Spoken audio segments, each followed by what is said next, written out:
नमस्कार, मैं मानवी ठाकुर। आप देख रहे हैं न्यूज 24 फास्ट एक्सप्रेस। आज की कुछ खास खबरें। महोबा जिले की अजनर सीट से भारतीय जनता पार्टी के प्रत्याशी शिवानी अनिल तिवारी जी से खास वार्ता, जिन्होंने क्षेत्र की समस्याओं के साथ साथ बुंदेलखंड के युवाओं व किसानों को लेकर चुनाव में आने का फैसला लिया। आइए देखते हैं ये खास रिपोर्ट राजेश यादव के साथ। और जैसा कि पंचायती चुनाव का जो आगाज हुआ है उसी सापेक्ष में महोबा जिले से अजनर सीट से जो प्रत्याशी है शिवानी अनिल तिवारी जी, तो मेरे बीच उनके यहाँ से प्रत्याशी के रूप में मौजूद है अनिल जी। तो सबसे पहले मैं आपसे जानना चाहूंगा आपका परिचय में हमारे चैनल के माध्यम से। मैं अनिल तिवारी जी, किस सीट से चुनाव लड़ रहे हैं? मैं अजनर जिला पंचायत वार्ड क्रमांक 9 से प्रत्याशी हूँ। इसके पहले कभी सर चुनावी माहौल में आए थे या पहली बार? नहीं, मैं पहले चुनाव लड़ चुका हूँ 2021 में। जी, इसी सीट से था जी, और ये दूसरा चुनाव लड़ रहा हूँ। अच्छा, जैसा कि देखा जाए राजनीति में आने का कारण क्या समझा आपने, क्यों चुना कि इस बार फिर से चुनाव लड़ना चाहिए, ऐसे क्या मुद्दे आपने क्षेत्र में देखे? मेरा जन सेवा ही केवल एक उद्देश्य है और चुनाव लड़ने का उद्देश्य केवल लोगों की सेवा करना। क्षेत्र की समस्याएं हैं जो जैसे सड़क है, बिजली है, पानी है, मूलभूत सुविधाओं पे मेरा गौर रहेगा। जी बिल्कुल।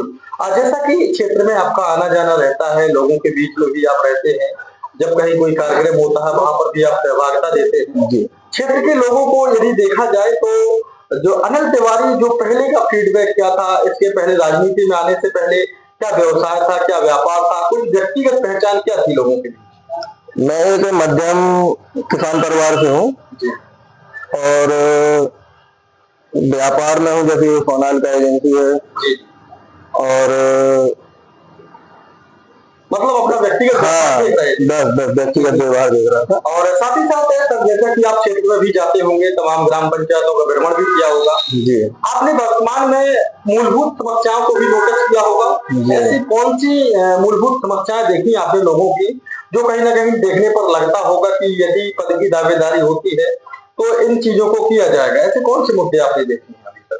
गांव में मुख्य समस्या यही है, बिजली है, सड़क है, पानी है, किसानों की कुछ समस्या, किसानों की समस्याएं आप देख रहे हैं लगातार, खाने की समस्या, पानी की समस्या जी। तो इन समस्याओं को लेकर अगर आप चुनाव जीतते हैं तो क्या आप किसानों के लिए कुछ करेंगे? नहीं, बिल्कुल। हमारा देश किसान प्रधान देश है और हर संभव प्रयास रहेगा मेरा, जो भी किसानों के लिए कर सकूं वो करूंगा। जी बिल्कुल। और साथ ही साथ जैसा कि देखा जाए तमाम प्रत्याशी अपनी दावेदारी को लेकर के पेश करते हैं कि इस बार का देखा जाए अपना अपनी जोर लगाए रहे हैं राजनीति।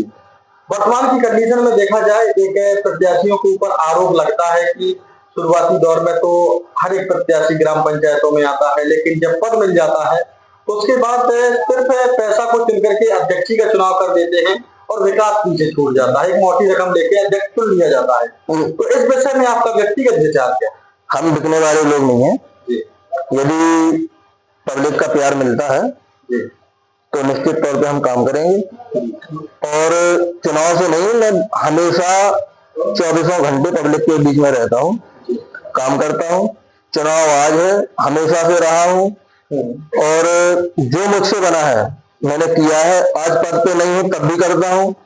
मेरे यहाँ किसी की भी कोई भी समस्या होती है वो आते हैं, मैं उनका निराकरण करता हूँ, जितना मुझसे हो जाता है। लगातार बने रहते हैं जी, परमानेंट। जैसा कि ये एक व्यक्तिगत चुनाव है, अगर पार्टीगत रूप से टिकट नहीं मिला तो क्या निर्दलीय लड़ेंगे इस बार? मेरा फोकस भारतीय जनता पार्टी से टिकट के बाद चुनाव लड़ना ही है और यदि नहीं मिलता है तो फिर ये बाद की रणनीति है, संभवतः फिर नहीं लड़ूंगा।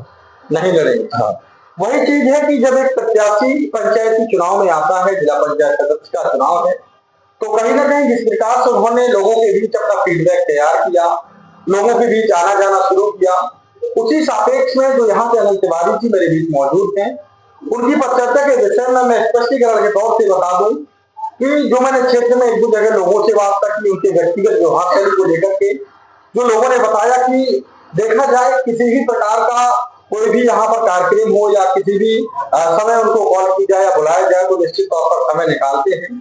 एक तरह से मैं कह सकता हूँ राजनीति में आने का कारण उनका सिर्फ और सिर्फ समाज सेवा आकलित किया जा सकता है।